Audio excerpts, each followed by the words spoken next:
पवित्र वेद प्रमाण कर रहे हैं कि वो पूर्ण परमात्मा ऊपर तीसरे मुक्ति धाम में, क्योंकि एक धाम, धाम कहो, लोक कहो, अक्षेत्र बोलो, एक तो 21 ब्रह्मांड का अक्षेत्र है, धाम है ये ब्रह्म का।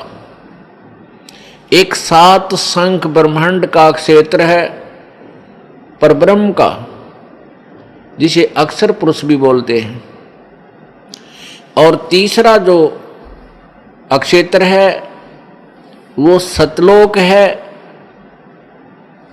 जो मुक्ति धाम है, पूर्ण मोक्ष स्थान है।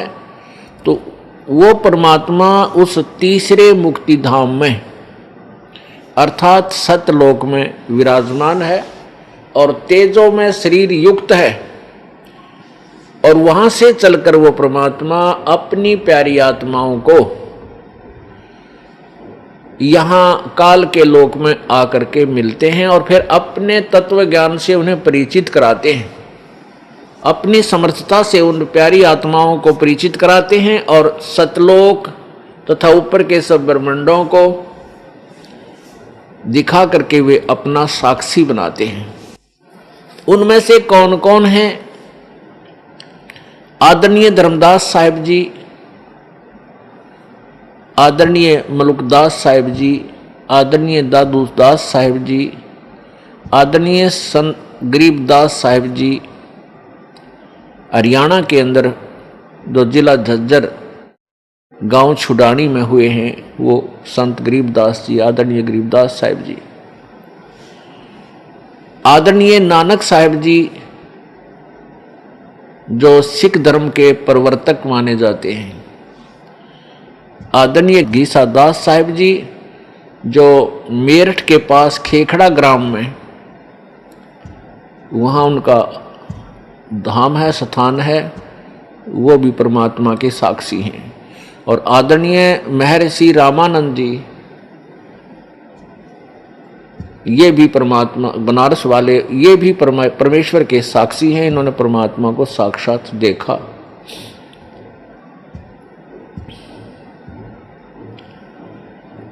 पुण्यात्माओं, हम जिस भी कार्य को करने चलते हैं उसके विषय में हमें पूरा ज्ञान होना चाहिए, तभी हम उसमें पूरी रुचि से लग सकते हैं। जैसे कोई बच्चा ट्रेनिंग करता है, कोर्स करता है, कोई जेबीटी करता है अध्यापक की ट्रेनिंग, कोई बीएड करता है, कोई एमबीबीएस करता है, कोई इंजीनियरिंग करता है, कोई डिप्लोमा के लिए करता है, तो उस डिप्लोमा या इंजीनियरिंग या जो भी जेबीटी आदि वो ट्रेनिंग करने की सोच रहा है तो उसके विषय में उसको पूर्व ज्ञान होता है। स्टार्ट करने से पहले उसको पूर्ण ज्ञान होता है कि इस कोर्स के, इस ट्रेनिंग के करने से मुझे क्या बेनिफिट होगा। तब वो बच्चा उस पर तन मन धन से लग जाता है और सफल हो जाता है। इसी प्रकार हमने अपने आध्यात्मिक कोर्स को, आध्यात्मिक ट्रेनिंग को सिलेक्ट करने से पहले ये सोचना होगा, विचार करना होगा कि जिस भक्ति क्रिया को, जिस भक्ति साधना को मैं करने जा रहा हूं, स्टार्ट कर रहा हूं, इससे मुझे क्या लाभ होगा। तब उसको स्टार्ट करना चाहिए।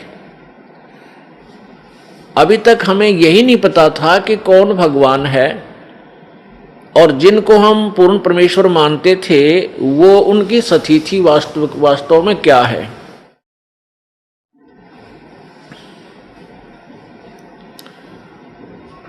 हमने रजगुण श्री ब्रह्मा जी, सतगुण श्री विष्णु जी और तमगुण श्री शिव जी को सर्वेश्वर, महेश्वर, मृत्युंजय, कालज्य और सर्वेश्वर, सर्व ब्रह्मांडों के रचयिता, सर्व दुख हरण करता आदि आदि ना जाने कितनी उपमाओं से जाना था। और जो हमारे धार्मिक गुरु होते थे पवित्र हिंदू धर्म के, वो ये कहा करते थे कि पुराणों के अंदर ऐसा ही लिखा है कि ये तीनों भगवान यही सर्वश्रेष्ठ रचनहार हैं, ये पूर्ण परमात्मा हैं, इनसे अतिरिक्त कोई अन्य भगवान नहीं है, कोई प्रभु नहीं है, कोई स्वामी नहीं है।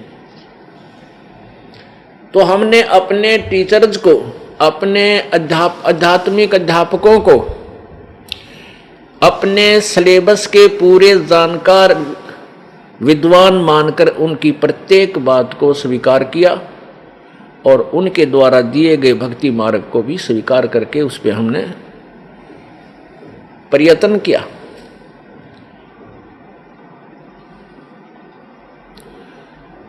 तो उसका प्रतिफल क्या रहा कि मानव समाज में गिरावट आती ही चली गई। न कोई समाज सुधार हुआ, न कोई हाहाकार मिटा, और न ही ये चोरी ठगी आदि का कोई त्रुटि कमी नहीं आई। क्यों नहीं आई? क्योंकि हम परमात्मा के गुणों में बहुत कुछ सुना करते थे। परमात्मा अंधे को आंख दे दे, परमात्मा अपाहिज को पैर दे करके पहाड़ पर चढ़ने योग्य बना दे,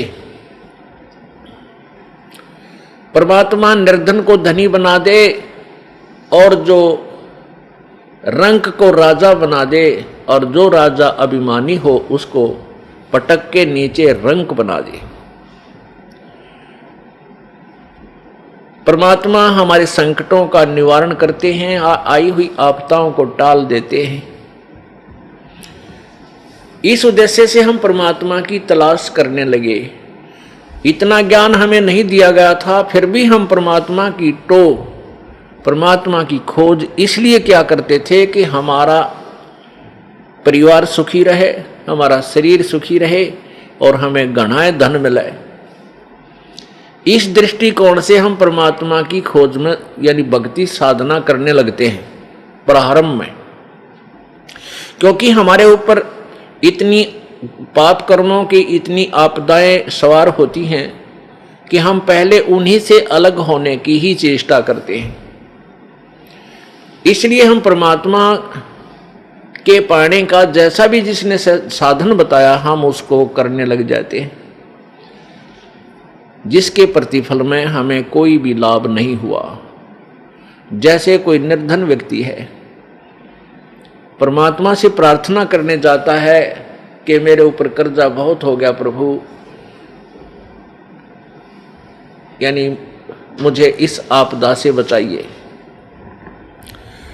अब जिस संत, क्योंकि परमात्मा की प्राप्ति का साधन, परमात्मा की खोज किसी संत के बताए अनुसार ही होती है।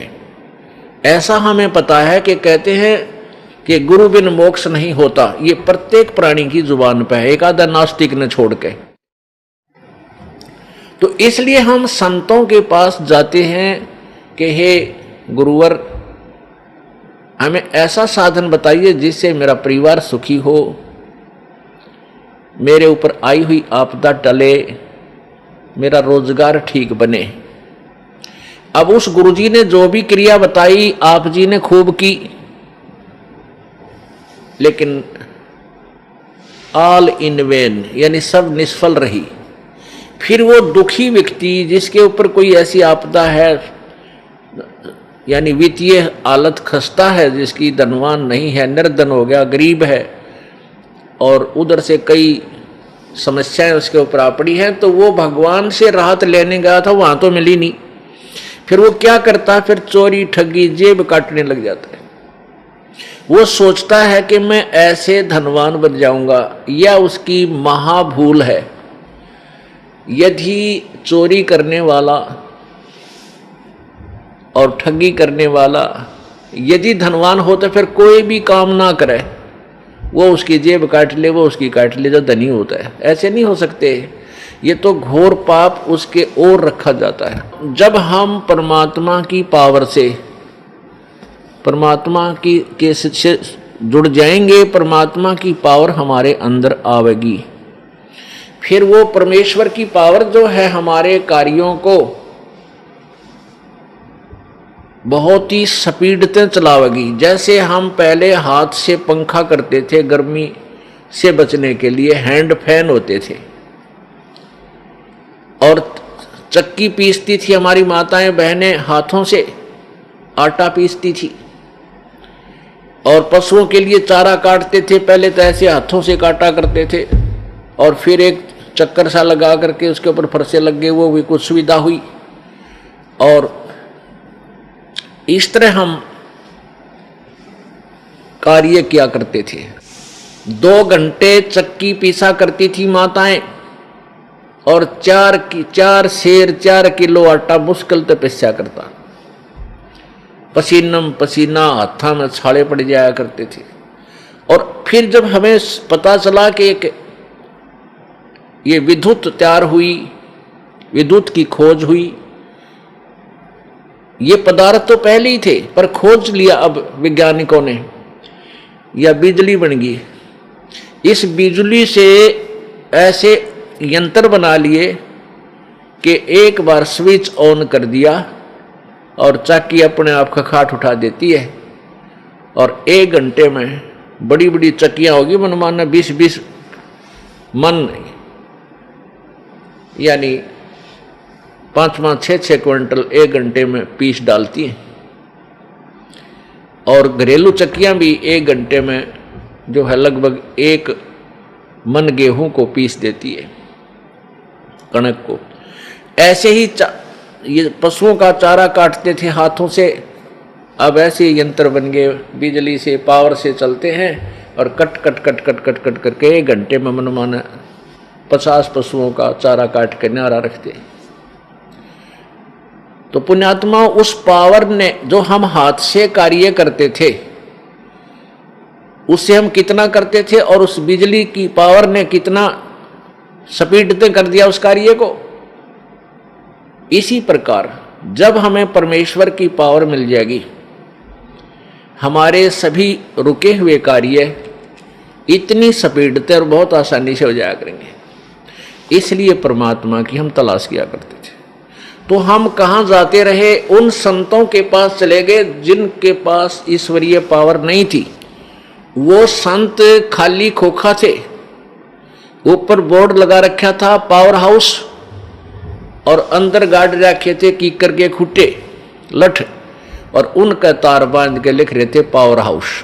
कहने का भाव यह है कि वे स्वयं परमात्मा से कनेक्टेड नहीं थे, वो ईश्वरीय पावर से संबंधित नहीं थे, कनेक्टेड नहीं थे, और अन्य अपने उपभोक्ताओं को यानी शिष्यों को मूर्ख बनाए हुए थे कि ले जाओ नाम और तुम्हारे हो जाएंगे काम। नहीं हो सकते। अब उन भोली आत्माओं ने, शिष्यों ने अपने गुरुदेव को पावर हाउस मान के उस तक कनेक्शन ले रखे, और कोई 20 वर्ष से चिपका हुआ है, कोई 25 वर्ष से, कोई 30 वर्ष से, कोई 15 वर्ष से, कोई 5 वर्ष से, और सबकी दुर्गति हो रही है, डाउनफॉल हो रहा है उनकी हर स्थिति में। पुण्यात्मा, परमात्मा की तलाश वही पुण्यात्मा विशेषकर करते हैं जो पूर्व जन्म में परमात्मा की भक्ति किए हुए हैं। उनके अंदर वो कसक विद्यमान रहती है, वो भगवान की भक्ति के बिना रह नहीं सकते। भले ही उनको ज्ञान नहीं है तो कोई ना कोई उन्होंने अपना कोई सहारा अपनाया है, कोई व्रत रखता है, कोई जय गणेश देवा जी की आरती गा के संतुष्ट है, कोई ओम जय जगदीश रे स्वामी जय जगदीश रे, या कोई